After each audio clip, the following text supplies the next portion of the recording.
Continuation of Chapter 2. Benedict XIV, Fight Against Indifferentism.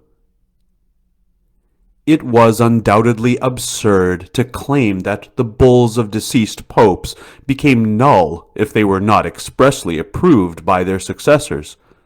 Still, to deny to the contesters any pretext for claiming permission to adhere to Freemasonry, Benedict XIV published a new bull beginning by the word providas and dated March 18, 1751. This is the second document cited by Leo XII. Benedict XIV firstly explains why he deems it advisable to confirm the act of his predecessor. Quote, Clement XII of happy memory, our predecessor, in the year 1738, the 8th year of his pontificate, condemned and proscribed in perpetuity certain societies popularly called Freemasons, forbidding all the faithful of Jesus Christ, and each in particular, to adhere under pain of excommunication incurred ipso facto, and which can only be absolved by the sovereign pontiff, as some who have been found who did not fear to aver and publish that the said pain of excommunication levied by our predecessor no longer holds, and as some pious, God-fearing men have suggested to us that to counter the subterfuges of these calumniators, it would be very useful to add the weight of our own confirmation to the constitution of our predecessor. End quote. It can be seen here that the Pope clearly confirms what Clement XII said. Then he gives several supplementary reasons worth studying because he states them quite clearly. There are 6 of them. The first forcefully repeats what Clement XII had already observed, quote, that in this type of society men of all religions and sects are gathered, end quote. And Benedict XIV adds, quote, which evidently can cause the gravest damage to the purity of the Catholic religion, end quote. It needs to be remembered that these popes always fought against indifferentism, the error that consists in affirming that all religions are good, that every man can have his own, and that the Catholic religion must not be set above the others. This is contrary to Catholic truth. A Catholic cannot accept it. That is why the popes have always fought against these so-called interdenominational meetings, unions, or congresses. They give the impression that all religions are identical, and that none is preferable to another. This is absolutely contrary to our faith.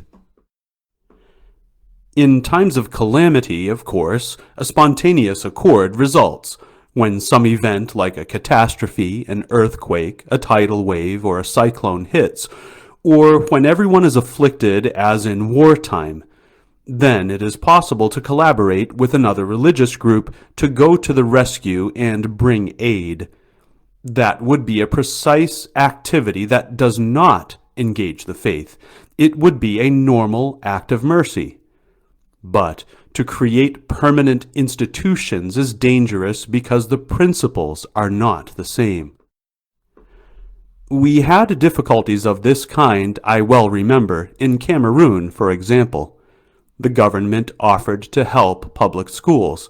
As a result, some people thought that it was clever to suggest that since not only Catholics, but also Protestants were involved in private schools, the two groups should unite in order to present their requirements more forcefully to the government. Well, those who, despite the advice of the bishops, acted in this manner were deserted by the Protestants, because finally the Protestants felt it expedient to agree to everything the government asked for in exchange, whether concerning the curriculum or the location of the schools.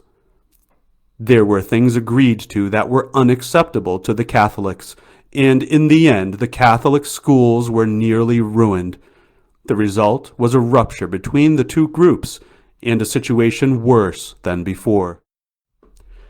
The problem is the same in the trade unions.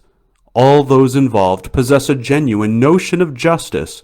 That of non-Catholics is more or less good, but when discussions arise, the non-Catholics are inclined to push the workers to revolt. A moment always comes when the guiding principles are no longer the same. St. Pius X had to intervene in a division that arose between German bishops over the question of establishing interdenominational trade unions.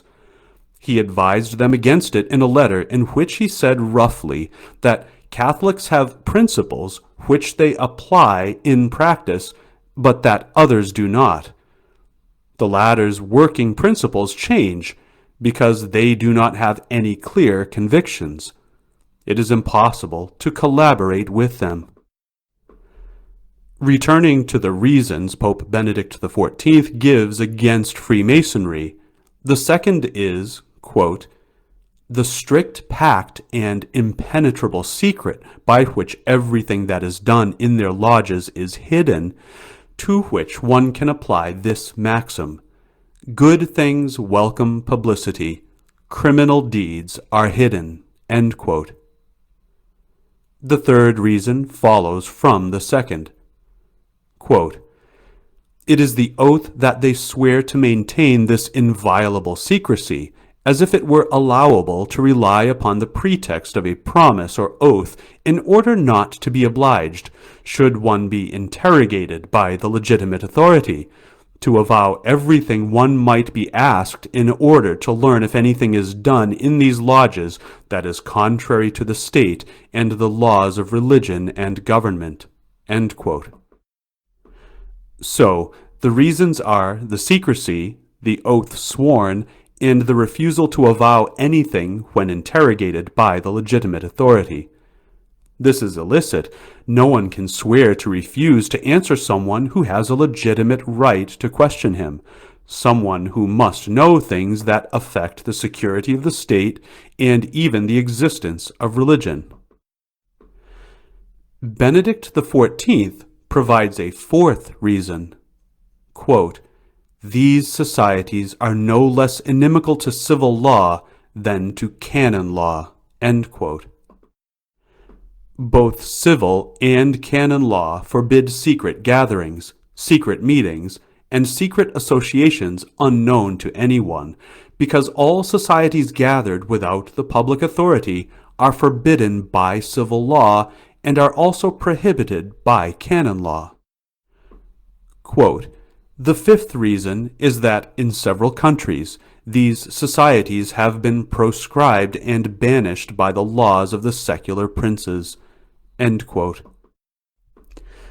Of course, one could retort that the princes act this way because these societies bother them, and that does not necessarily mean that they are bad.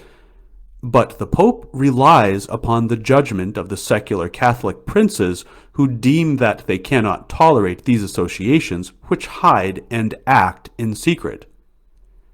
And the sixth reason, quote, "These societies have a bad reputation among honest and prudent men.